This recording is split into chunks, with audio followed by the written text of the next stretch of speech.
you, Radovan Karadzic, to a single sentence of 40 years of imprisonment. Guilty of genocide in Bosnia, Radovan Karadzic is sentenced in The Hague. We'll hear from the families of his victims. Genocide, because there's no other way to classify, like, murdering so many people. And we'll talk to the man who prosecuted him in an exclusive television interview. As Belgian police hunt what may be a second bomber on the run, there's a growing anger amongst its citizens and a sense more might have been done. Donc il y a à la fois le chagrin. So there's a sadness because it's serious, and also anger because I feel they didn't do what was needed to protect us. Drive.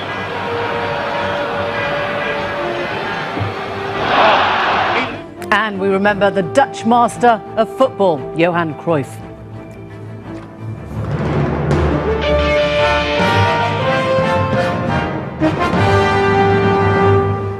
Hello, good evening. Convicted of genocide, extermination, persecution, deportation, hostage-taking and terror, the former Bosnian Serb leader Radovan Karadzic was told today he'd spend the rest of his life in jail. It's perhaps impossible to quantify such crimes in terms of prison days. A 40-year sentence feels peculiar light for the perpetrator of quite so much, including the massacre of 8,000 at Srebrenica. But today's ruling by United Nations judges at The Hague has the feel of a landmark. Here's Mark Urban on the closing chapter of a story he's covered for 2 decades, and a warning his film does contain some graphic images. Guilty of the following counts. Count 2, genocide. It took more than 2 decades for this moment to come. The chamber hereby sentences you, Radovan Karadzic, to a single sentence of 40 years of imprisonment. A leader in the dock for war crimes receiving a 40-year sentence. Quite a rarity in this disordered world. Amra Mujkanovic's family were early victims of Karadzic's crimes. At the start of the Bosnian War, both parents and 2 uncles found themselves in Serb camps where wholesale murder was taking place. Today, Karadzic was found guilty for that, but acquitted on a charge of genocide relating to those actions in 1992. It was a genocide, because there's no other way to classify, like, murdering so many people.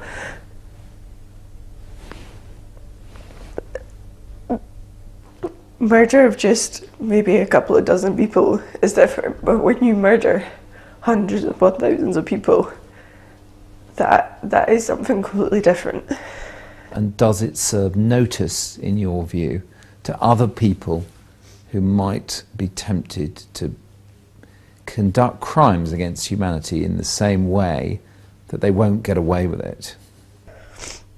I think it's incredibly important, especially after there's been such a lengthy time, and the fact that these men had become fugitives and had gone into hiding, and in his case actually been out in the open amongst people. I think because of that, it just shows that there are people out there that are trying to find all these perpetrators.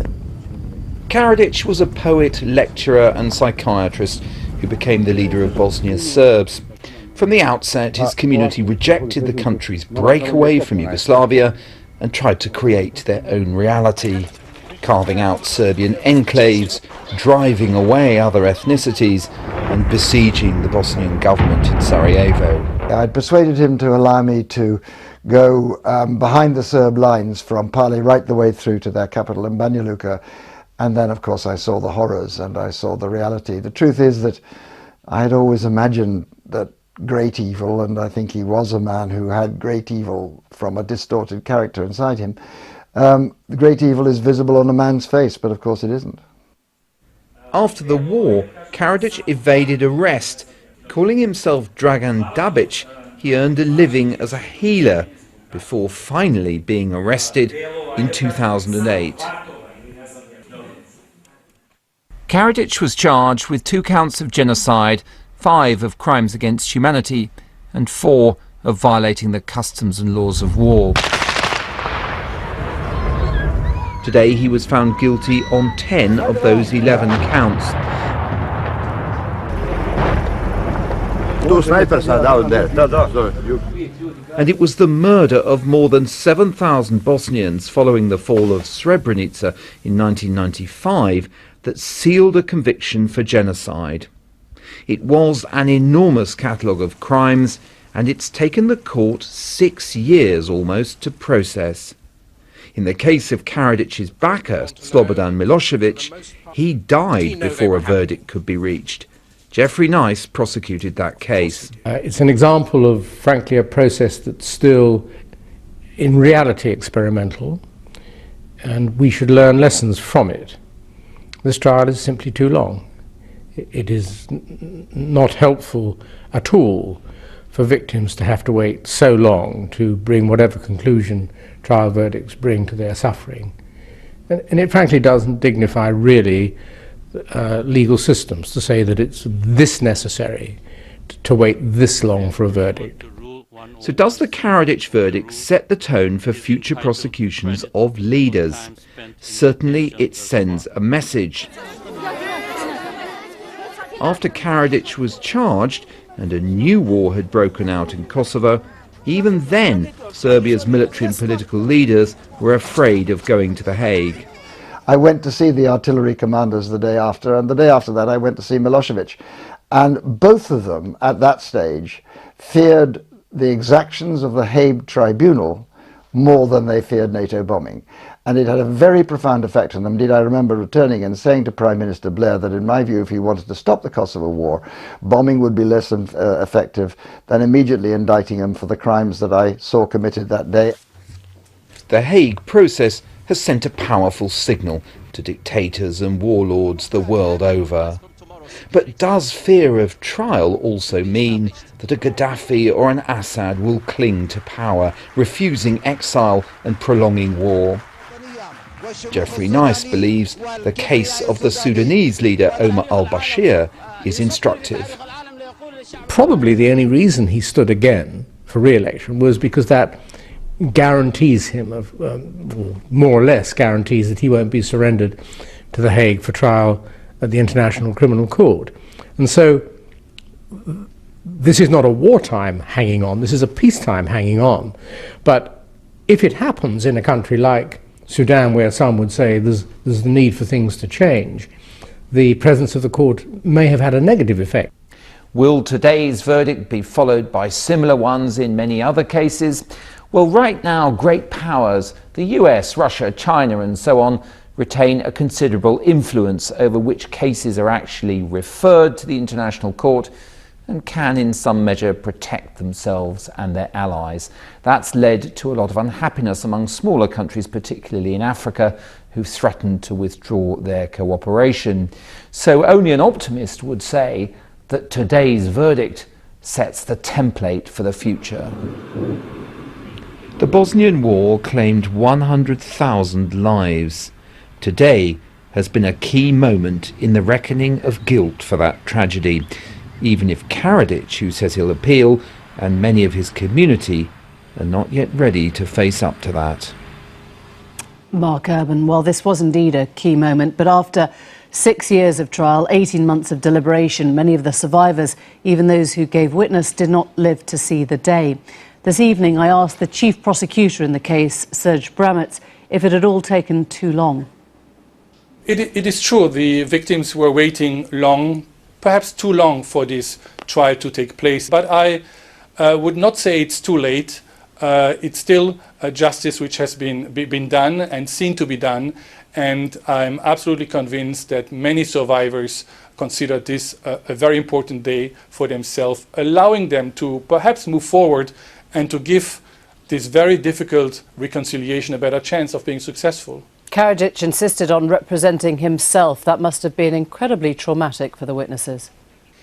It was indeed the case that he represented himself. Of course, he had a number of lawyers working with him, supporting him, helping him. But it is clear that in some cross-examinations, for example, for witnesses and survivors, it was sometimes a difficult situation for victims and survivors to testify. On the other hand, for many of the victims, it was so important for themselves, for their families, to confront Karadzic, to confront the one before allegedly responsible, now officially responsible for the crimes which were committed. So for many, it was very important to be able to tell their story, even if in the presence of Karadzic. And the wider picture now, I was in Sarajevo last year, it still feels like a frozen conflict. The parliament itself breaks down into ethnic groupings. I wonder if you feel that this will move to heal the country. Unfortunately, I have to agree with you that what I see and what we witnessed over the last few years, it's far from seeing the country moving forward as one nation. There is still a lot of nationalism. Many of the persons prosecuted, convicted by this tribunal, are still seen as heroes in their own communities. So there is a lot of work still to be done. The president of the Republika Srpska, who just this week named a student dormitory after Karadzic, I mean, he himself thinks of himself as a martyr for the Serbian people. Yeah, I agree with you. I consider it absolutely irresponsible that politicians act in this way. One would expect that politicians in a country, especially in a country still in transition after a difficult conflict, would have a policy to unite people. But what we see is unfortunately exactly the opposite, using again this rhetoric and trying to portray the picture of a hero. If you're a leader, is the lesson don't do genocide, or is it don't get caught, don't relinquish power, don't give yourself up to The Hague because this will happen? Do you feel that fear that wars may go on for longer if they prefer to fight to the end? I don't think so. I hope that the signal of this judgment is, well, sometimes it takes long. Perhaps if somebody is still in power, he cannot easily be prosecuted. But at the end of the day, everybody has to confront the crimes he has committed. But where I agree with you is, if we look at the world today, probably never since World War II have there been so many conflicts ongoing. And unfortunately, the rule for many conflicts is impunity and not accountability. And there may be those looking on who say, you can do it when it comes to the smaller countries like Bosnia, like Liberia, but you can't realistically imagine the day when a British Prime Minister or an American President would be before you. You know, international justice is functioning in a realpolitik world.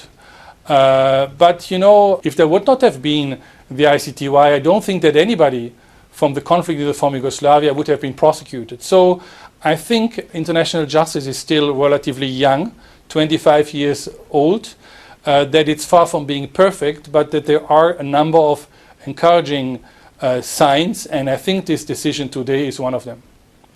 Do you think that Bashar al-Assad will ever be referred to you? Can you see that day? The conflict in Syria already today has been longer than the wars in the former Yugoslavia. The number of victims being higher than 250,000 is higher than the victims during the conflict in the former Yugoslavia. So I very much hope that sooner or later there will be an accountability mechanism. Which one, I don't know. It's a decision which has to be taken, I presume, once the conflict is over. Dr. Brammertz, many thanks indeed. Thank you.